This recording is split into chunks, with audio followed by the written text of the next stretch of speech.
ابو نصر کے ہونٹ ہلے لیکن وہ کچھ کہہ نہ سکا۔ اسی سے سب سمجھ گئے کہ یہ شخص آتش پرستوں کا مخبر ہے۔ اس نے آخر اس الزام کو تسلیم نہ کیا۔ میں تمہیں دیکھ رہی تھی، اس عورت نے کہا۔ تم ٹکڑی کے پیچھے غائب ہو گئے اور وہاں سے شمر نکلا۔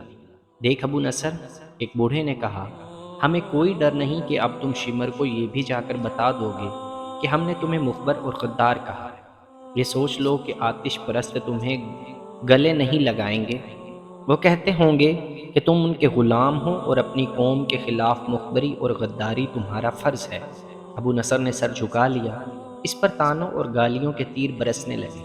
جس کے منہ میں جو آیا اس نے کہا۔ آخر ابو نصر نے سر اٹھایا۔ اس کا چہرہ آنسوؤں سے دھلا ہوا تھا اور آنسو بہے چلے جا رہے تھے۔ ندامت کے یہ آنسو دیکھ کر سب خاموش ہو گئے۔ تمہیں آخر کتنا انعام ملتا ہوگا؟ ان کے ایک بزرگ نے پوچھا۔ کچھ بھی نہیں، ابو نصر نے سسکی لینے کے انداز میں کہا۔ میں نے یہ پہلی مخبری کی ہے۔ اگر تم لوگ مجھے موت کی سزا دینا چاہو تو مجھے قبول ہے۔ ہم پوچھتے ہیں کہ کیوں؟ ایک نے کہا، آخر تم نے یہ حرکت کیوں کی؟ میری مجبوری، ابو نصر نے جواب دیا۔ پرسوں کی بات ہے، اس کمانڈر نے مجھے راستے میں روک کر کہا تھا کہ میں زہرا کے گھر پر نظر رکھوں۔ اس کا مطلب یہ تھا کہ میں یہ نظر رکھوں کہ زہرا گھر سے بھاگ نہ جائے اور اسے کسی جوان آدمی کے ساتھ الگ تھلگ کھڑا دیکھوں تو اسے اطلاع دوں۔ میں نے اسے کہا کہ میں اس لڑکی پر نظر رکھوں گا، لیکن میری 2 بیٹیوں پر کون نظر رکھے گا؟ میں نے کہا کہ شاہی فوج کے کمانڈر اور سپاہی ہماری بیٹیوں کو بری نظر سے دیکھتے رہتے ہیں۔ شمر میری بات سمجھ گیا۔ اس نے کہا کہ تمہاری بیٹیوں کو کوئی شاہی فوجی آنکھ اٹھا کر بھی نہیں دیکھے گا۔ اس نے میرے ساتھ پکا وعدہ کیا کہ وہ میری بیٹیوں کی عزت کی حفاظت کا پکا انتظام کرے گا۔ یہ میرے لیے بہت بڑا انعام تھا۔ خدا کی قسم، بوڑھے نے کہا، تم اس قابل نہیں ہو کہ تمہیں مسلمان کہا جائے۔ تم نے اپنی بیٹیوں کی عزت بچانے کے لیے اپنے بھائی کی بیٹی کی عزت کا خیال نہ کیا۔ تجھ پر خدا کی لعنت ہو ابو نصر، ایک اور بولا۔ تو جانتا ہے کہ ان آتش پرستوں کے وعدے کتنے جھوٹے ہوتے ہیں۔ ان میں تمہیں کوئی ایک بھی نہیں ملے گا جو کسی مسلمان سے وفا کرے۔ اپنی بیٹیوں کی عزت کی حفاظت کے لیے ہم خود موجود ہیں۔ ایک اور نے کہا، تمہاری بیٹیاں ہماری بیٹیاں ہیں، میں اسے معاف کرتا ہوں۔ زہرا کے باپ سعود نے کہا، اور میں بھی اسے معاف کرتا ہوں۔ قدام بولا، خدا کی قسم میں شمر سے انتقام لوں گا۔ جوش میں مت آ لڑکے، بزرگ عرب نے کہا، کچھ کرنا ہے تو کر کے دکھا، اور یہ بھی یاد رکھ کہ جوش میں آ کر مت بول، دماغ کو ٹھنڈا کر کے سوچ۔ دوسری صبح جب یہ مسلمان کھیتوں اور باغوں میں کام کرنے کے لیے گئے تو ان میں خدام نہیں تھا۔ ہر کسی نے خدام کے باپ سے پوچھا کہ وہ کہاں ہے۔ باپ پریشان تھا، اسے صبح پتہ چلا تھا کہ خدام غائب ہے۔ زرتش کے یہ پجاری میرے بیٹے کو کھا گئے ہیں، خدام کے باپ نے روتے ہوئے کہا۔ اسے انہوں نے کسی طرح دھوکے سے باہر بلایا ہوگا اور قتل کر کے لاش دریا میں بہا دی ہوگی۔ سب کا یہی خیال تھا، صرف زہرا تھی جسے امید تھی کہ خدام خود کہیں چلا گیا ہوگا۔ اس نے زہرا کو بتایا تھا کہ وہ کچھ دنوں کے لیے کہیں غائب ہو جائے گا۔ زہرا نے یہ بات کسی کو نہ بتائی، بلکہ اس نے بھی یہی کہا کہ خدام کو ایرانیوں نے غائب کر دیا ہے۔ زہرا نے اپنی سہیلیوں سے کہا کہ وہ 2-3 روز ہی خدام کا انتظار کرے گی۔ وہ نہ آیا تو دریا میں ڈوب مرے گی۔ 3-4 روز بعد رات کو شمر فوج کی ایک چوکی میں بیٹھا 2 عمر لڑکوں کا رقص دیکھ رہا تھا۔ ایران کے شاہی دربار میں ایسے لڑکوں کا رقص مقبول تھا جن کے جسم لڑکیوں کی طرح دلکش اور لچکدار ہوتے تھے۔ انہیں ایسا لباس پہنایا جاتا تھا جس میں وہ نیم عریاں رہتے تھے۔ شمر شاہی خاندان کا فرد تھا۔ اس رات یہ 2 لڑکے اس نے اپنے سپاہیوں کے لیے بلائے تھے۔ شراب کا دور چل رہا تھا، سپاہی چیخ چیخ کر داد دے رہے تھے۔ شراب میں بدمست ہو کر 2-3 سپاہیوں نے بھی لڑکوں کے ساتھ ہی ناچنا شروع کر دیا۔ شمر کے حکم پر ان سپاہیوں کو دوسرے سپاہی اٹھا کر چوکی سے باہر پھینک۔ یہ چوکی چھوٹا سا ایک قلعہ تھا، لیکن اس کے دروازے رات کو بھی کھلے رہتے تھے۔ ایرانیوں کو کسی دشمن کے حملے کا خطرہ نہیں تھا۔ وہ اپنے آپ کو ناقابل تسخیر سمجھتے تھے۔ رقص جب اپنے عروج کو پہنچتا اور شراب کا نشہ شمر اور ان کے سپاہیوں کے دماغ کو معوف کرنے لگا تو سنسناتا ہوا ایک تیر آیا جو شمر کی گردن میں ایک طرف سے لگا اور اس کی نوک دوسری طرف سے باہر نکل گئی۔ شمر دونوں ہاتھ اپنی گردن پر رکھ کر اٹھا۔ سپاہیوں میں ہڑبنگ مچ گئی۔ وہ سب شمر کے گرد اکٹھے ہو گئے۔ 3-4 اور تیر آئے، 3-4 چیخیں سنائی دی، پھر ان ایرانیوں پر جیسے قیامت ٹوٹ پڑی۔ انہیں سنبھلنے کا موقع ہی نہ ملا اور وہ کٹنے لگے۔ ان میں سے جو بھاگ کر دروازوں کی طرف گئے وہ دروازوں میں کٹ گئے۔ چوکی والوں کو کہیں سے بھی مدد نہیں مل سکتی تھی، کسی بھی دروازے سے کوئی باہر نہیں نکل سکتا تھا۔ انہیں ہتھیار اٹھانے کی تو مہلت ہی نہ ملی تھی۔ اس حملے میں جو بچ گئے تھے وہ زمین پر لیٹ گئے۔ یہ ایک طوفان تھا یا بگولا جو غیر متوقع طور پر آیا، اور جب گزر گیا تو اپنے ساتھ وہ تمام مال و دولت جو اس چوکی میں تھا لے گئی۔ پیچھے لاشیں رہ گئی، یا تڑپتے ہوئے زخمی، یا وہ اچھے بھلے ایرانی سپاہی جو جان بچانے کے لیے لاشوں اور زخمیوں میں لیٹ گئے تھے۔ صبح ہوئی، مسلمان کھیتوں اور باغوں میں کام کرنے کے لیے گھروں سے نکل رہے تھے۔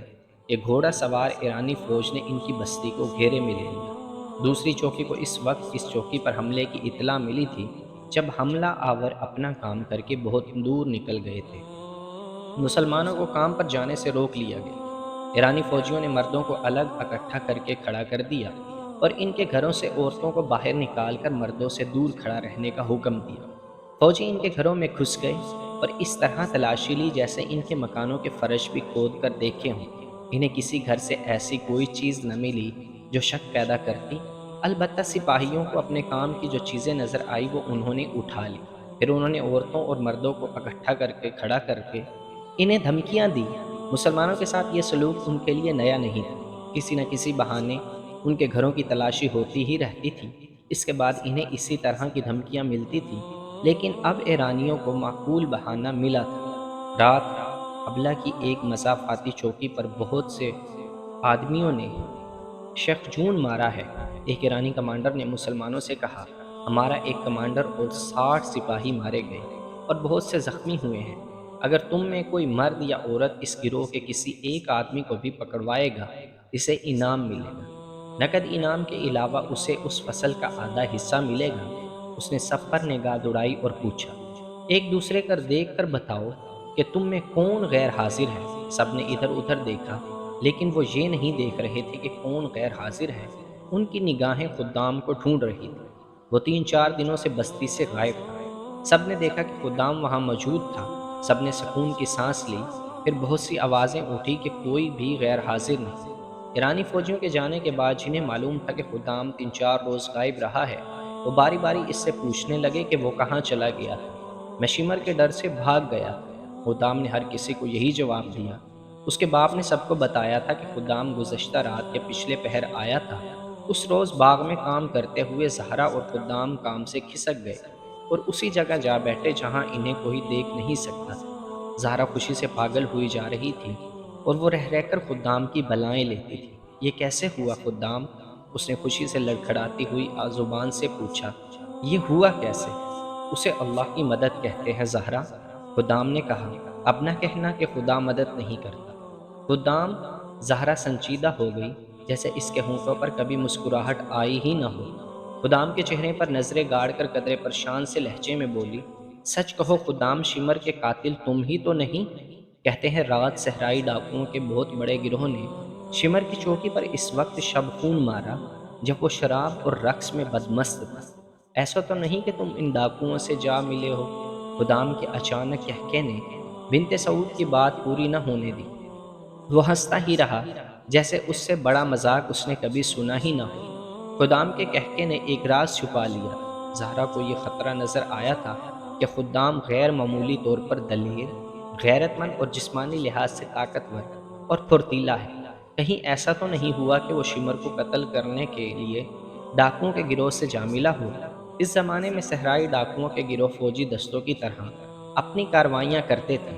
وہ مسافروں کے قافلوں کو لوٹتے اور اگر فوج کے مقابلے میں آ جاتے تو جم کر مقابلہ کرتے اور لڑتے لڑتے یوں غائب ہو جاتے جیسے انہیں صحرا کی ریت اور ریتلے ٹیلوں نے نگل لیا ہو۔ زہرا نے کئی بار دیکھا تھا کہ 2-3 اجنبی مسافر آئے اور یہ بتا کر وہ بہت دور جا رہے ہیں، کسی مسلمان کے گھر ٹھہرے اور صبح ہوتے ہی چلے گئے۔ وہ جب بھی آتے تھے خدام اور اس جیسے 3-4 نوجوان زیادہ وقت ان کے ساتھ گزارتے اور ان کے جانے کے بعد یہ نوجوان پراسرار سی سرگرمیوں میں مصروف ہو جاتے تھے۔ زہرا نے یہ بھی دیکھا تھا کہ اجنبی مسافروں کے جانے کے بعد مسلمان قبیلوں کے بزرگ سر جوڑ کر بیٹھ جاتے اور سرگوشیوں میں باتیں کرتے تھے۔ پھر جب مسلمان کھیتی باڑی، باغبانی اور دیگر کاموں میں مصروف ہوتے تو یہ بزرگ ان کے درمیان گھومتے پھرتے اور ان کے ساتھ ایسی باتیں کرتے جیسے واز کر رہے ہوں، اپنا مذہب نہ چھوڑ دو۔ بزرگ اس قسم کی باتیں کرتے تھے جس خدا کے بھیجے ہوئے رسول صلی اللہ علیہ وسلم کو مانتے ہو، اس خدا کی مدد آ رہی ہے۔ آتش پرست طاقتور ہیں، بہت طاقتور ہیں، لیکن وہ اللہ سے زیادہ طاقتور نہیں۔ ثابت قدم رہو، ظالم کا ہاتھ کٹنے والا ہے، اللہ مظلومین کے ساتھ ہے۔ کب؟ آخر کب؟ ایک روز ایک آدمی نے جھنجھلا کر ان بزرگوں سے پوچھا، خدا کی قسم تم یہ کہہ رہے ہو کہ ہم ظلم و ستم سہتے چلے جائیں اور چپ رہیں اور تمہارے واز سنتے رہیں؟ اگر آج ہم کہہ دیں کہ ہم مسلمان نہیں اور اسلام کے ساتھ ہمارا کوئی تعلق نہیں تو غلامی کی زنجیریں ٹوٹ جائیں۔ خدا کی مدد آ رہی ہے۔ کب آ رہی ہے؟ اسے بتاؤ۔ ایک بزرگ نے اس آدمی کے ساتھ کام کرنے والے ایک آدمی سے کہا، اسے اچھی طرح سمجھا، اسے بتاؤ کہ اس علاقے میں یہ صدیوں پرانے کھنڈر ہیں، خدا کا ہاتھ ان میں سے اٹھے گا اور ظالم کا ہاتھ کٹ جائے گا۔